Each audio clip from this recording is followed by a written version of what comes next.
সুপ্রিয় দর্শক মণ্ডলী, আসসালামু আলাইকুম। আইন শিক্ষী চ্যানেলের পক্ষ থেকে আপনাদের সবাইকে জানাচ্ছি আন্তরিক অভিনন্দন, শুভেচ্ছা এবং স্বাগতম। আশা করি আপনারা সবাই ভালো আছেন। আপনাদের সঙ্গে আছি আমি অ্যাডভোকেট মোহাম্মদ সাইফুল ইসলাম তালুকদার। দর্শক মণ্ডলী, আজকে একটি বিষয় নিয়ে আপনাদের কাছে হাজির হয়েছি। বিষয়টি হচ্ছে দেনমোহর কি এবং এই দেনমোহর কিভাবে পরিশোধ করতে হয়। দর্শক মণ্ডলী, আমাদের মুসলিম সমাজে বিয়ের সময় কনে এবং বর পক্ষ উভয় পক্ষের লোকজন মিলে বিয়ের সময় যে টাকাটা কনের জন্য নির্ধারিত করা হয় সেই টাকাটাই হচ্ছে দেনমোহরের টাকা।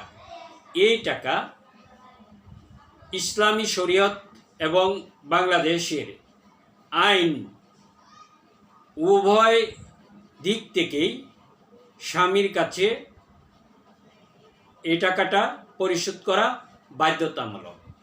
যদি কোনো সময় স্ত্রী চাওয়ার পর স্বামী টাকাটা পরিশোধ না করে, তাহলে স্ত্রী ইচ্ছা করলে আদালতে উপস্থিত হয়ে দেনমোহরের মামলা করে সেই টাকা পরিশোধ করতে পারবে। আর একটা কথা বলি, ইচ্ছা করলে স্ত্রী এই দেনমোহরের টাকা মাফ করে দিতে পারে, কিন্তু সেই মাফ করাটা হতে হবে স্বেচ্ছায়। কেউ জোরপূর্বক স্ত্রীর কাছ থেকে দেনমোহরের টাকা মাপ নিতে পারবে না। সেই টাকাটা স্ত্রীর একটা পাওনা টাকা। যেমন কোনো ব্যক্তি ঋণ করলে যেভাবে টাকাটা পরিশোধ করতে বাধ্য, ঠিক সেইভাবেই স্ত্রীর দেনমোহরের টাকা পরিশোধ করতে বাধ্য। দর্শক মণ্ডলী, দেনমোহর মূলত দুই প্রকারের হয়। এটাকে একটা হচ্ছে মুআজ্জল আর একটা হচ্ছে মুআজ্জাল। মুআজ্জল মানে তাৎক্ষণিক পরিশোধযোগ্য দেনমোহর এবং মুআজ্জাল হচ্ছে বিলম্বে পরিশোধযোগ্য দেনমোহর। তাৎক্ষণিক পরিশোধযোগ্য দেনমোহর বিয়ের পরপরেই স্ত্রী স্বামীর কাছে পাওনা হয়ে যায়। যখন চাইবে তখনই স্বামী টাকাটা পরিশোধ করতে বাধ্য। আর বিলম্বে পরিশোধযোগ্য দেনমোহর হচ্ছে নির্ধারিত একটা টাইম থাকবে, সেই টাইমে পরিশোধ হবে, অথবা তালাকের পর অথবা মৃত্যুর পরে। মৃত্যুর পরে কিন্তু স্ত্রী ইচ্ছা করলে স্বামীর যে পরিত্যক্ত সম্পত্তি, মানে রেখে যাওয়া যে সম্পত্তি আছে, সেই সম্পত্তি থেকে দেনমোহরের টাকা পরিশোধ করতে পারবে।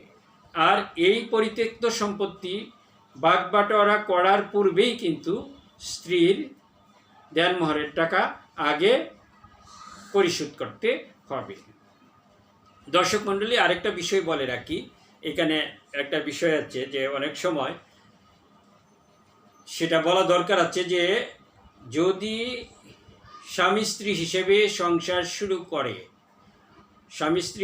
সংসার শুরু করার পরেই কিন্তু একজন স্ত্রী দেনমোহরের সমস্ত টাকা স্বামীর কাছে পাওয়ার হকদার হয়।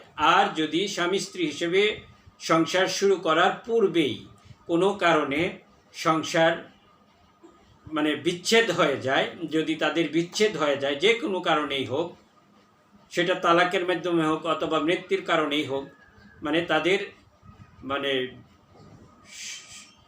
সংসার শুরু হওয়ার আগেই যদি তাদের বিচ্ছেদ হয়ে যায়, তাহলে কিন্তু স্ত্রী দেনমোহরের অর্ধেক টাকা পাওনা হবে।